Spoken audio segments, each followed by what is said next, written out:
અહીં ચૈત્ર માસમાં ઉત્તર વાહિની નર્મદા પરિક્રમા કરનારા ભક્તોની સંખ્યા પણ વધી જાય છે।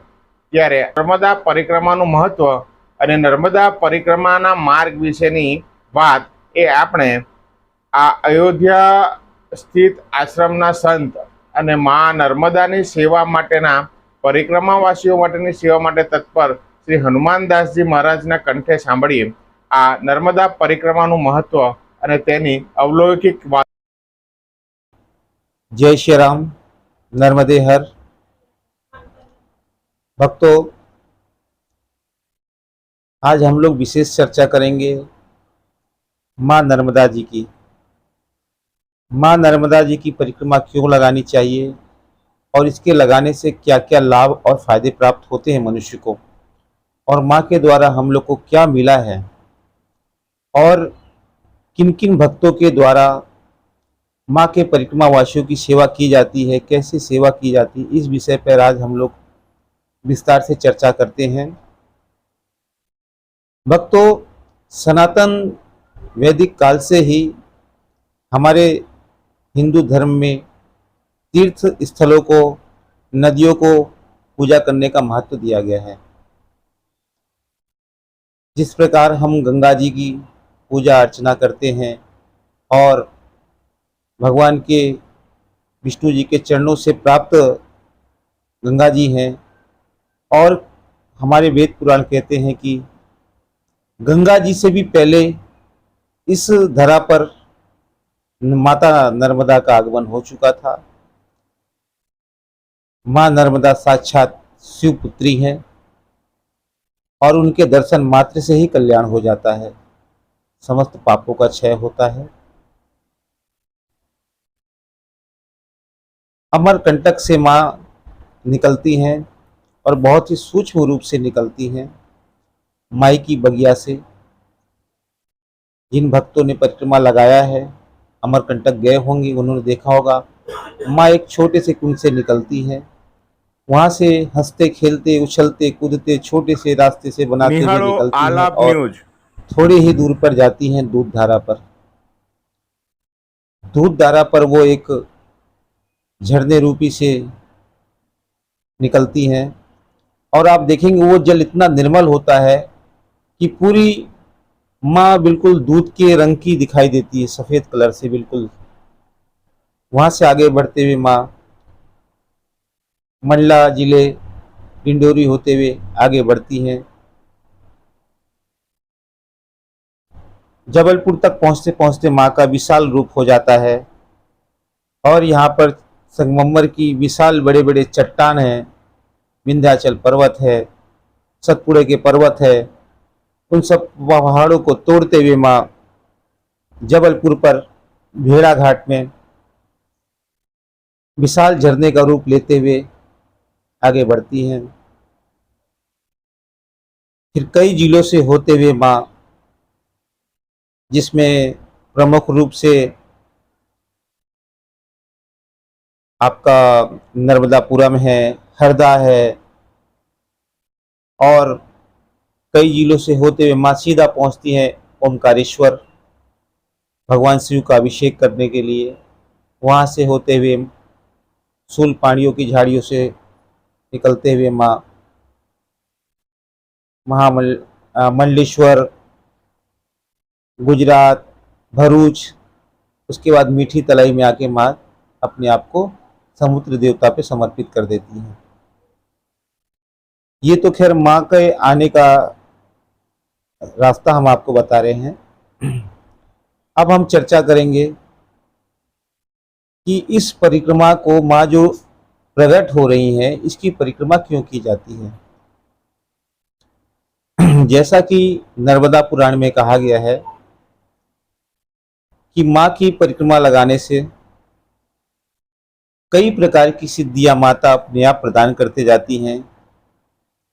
हमारे द्वारा किसी भी प्रकार के पाप हो गए हों तो हम लगातार माँ के सानिध्य में रहते हैं, और जैसे कहते हैं कि माँ अपने बच्चों की सभी गलतियों को माफ़ कर देती है और बड़े प्रेम से अपने बच्चे के सर पे हाथ रखते हुए उसके संकट को हर लेती है, उसी प्रकार माँ रेवा हमारे सभी संकटों को हर लेती हैं।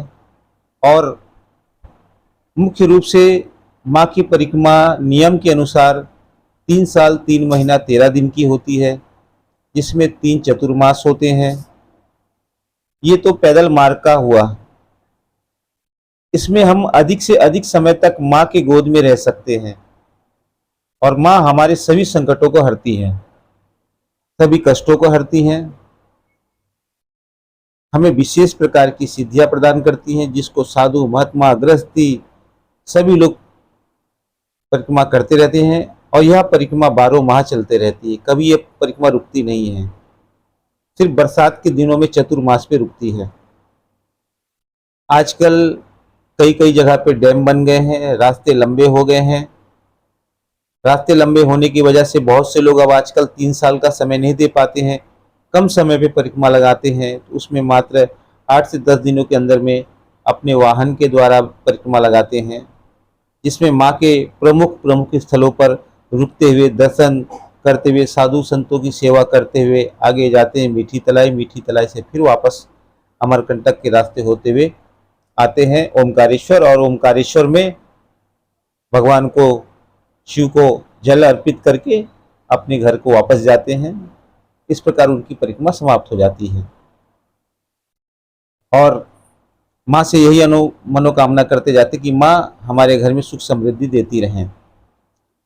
जब आप इस रास्ते पे चलेंगे तो हमारे बड़े बड़े संत महात्माओं गृहस्थियों के द्वारा, जो कि नित्य दिन रात 24 घंटा परिक्रमा वासियों की सेवा करते रहते हैं, और ये अपने निजी खर्च से जगह जगह आपको इनके आश्रम मिलेंगे।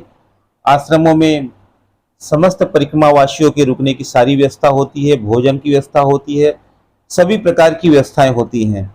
और ये सभी संस्थाएं जो नर्मदा परिक्रमा वासियों की सेवा कर रहे हैं, ये किसी से कोई दान पुण्य नहीं लेते, लेकिन माँ की ऐसी कृपा है कि पता नहीं इतनी सेवा करने के बाद भी उनके अन्न के भंडार माँ कहाँ से भर देती है।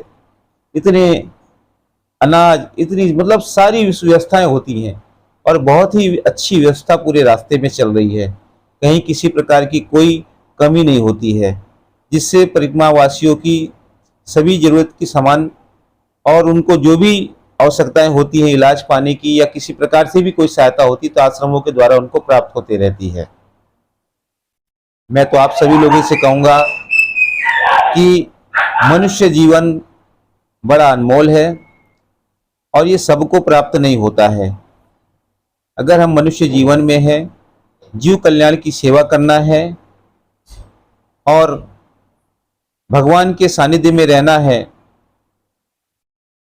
भगवान भोले के सानिध्य में रहना है, महादेव के सानिध्य में रहना है, तो माँ नर्मदा की परिक्रमा आप एक बार जरूर करें। ये एक ऐसी अनुभूति है जिसका मैं वर्णन किसी प्रकार से भी नहीं कह सकता हूं, क्योंकि इस परिक्रमा करने से ही आपको मतलब केवल आपके पास कोई व्यवस्था नहीं है और आप परिक्रमा लगाने का मन में सोच लीजिए, मैया आपको सारी व्यवस्था करके देंगी, सारी व्यवस्था आपको करके देंगी। आपको कहीं से किसी प्रकार की किसी से कुछ मांगने की जरूरत नहीं पड़ेगी। केवल मन में संकल्प करिए कि माँ आप मुझे इस प्रकार से बनाइए कि मैं आपकी परिक्रमा कर सकूं और नित्य संत महात्माओं की सेवा कर सकूं। माँ आपको तुरंत व्यवस्था बना के देंगी, ऐसी इनकी भी इतनी बड़ी कृपा है। मैंने तो 3 बार परिक्रमा लगाया है। मैंने 3 साल 3 महीना 13 दिन की परिक्रमा लगाया है, फिर मैंने एक परिक्रमा 100 दिनों में पूरा किया और उसके बाद एक बार एक परिक्रमा मैंने वाहन से भी किया है। इसलिए मैं अपना अनुभव आपके सामने कह रहा हूँ। आज मेरे आश्रम जबलपुर में है, अमरकंटक में है, मंडला में है, ओमकारेश्वर पे है, जहाँ पर नित्य परिक्रमा वासियों की सेवा हो रही है और आजीवन सेवा होते रहेगी। अब मैं अपने परिक्रमा वासियों से कहना चाहूँगा कि मित्रों, इस वर्ष तो आप लोगों ने परिक्रमा कर लिए हैं और आने वाले समय पर हमारे सभी आश्रमों पे अधिक से अधिक सुविधाएं आप लोगों के लिए उपलब्ध रहेंगी, जहाँ पर कंबल, बर्तन सब कुछ रहेंगे। तो आप लोग अगली बार से जब भी परिक्रमा पे निकलेंगे तो आप लोग को कंबल वगैरह भी लेके नहीं निकलना पड़ेगा, क्योंकि हमारे सभी आश्रमों में हम ऐसी व्यवस्था कर रहे हैं कि परिक्रमा वासियों को अधिक कष्ट ना हो, मार्ग सुलभ हो और अधिक बोझ लेके ना चलना पड़े। उसके लिए हम लोग प्रयत्न कर रहे हैं और अधिक से अधिक आप लोग को जो भी सहायता पहुंचा सके उसके लिए प्रयत्न कर रहे हैं। मां नर्मदा सेवा समिति और नर्मदा सेना के द्वारा सभी चीज की संपूर्ण व्यवस्था अमरकंटक से लेकर मीठी तलाई तक के आश्रमों में प्रदान की जा रही है। और आप लोग जब परिक्रमा कर लेंगे तो परिक्रमा कर लेने के बाद हमारी संस्था के द्वारा आपको एक प्रमाण पत्र भी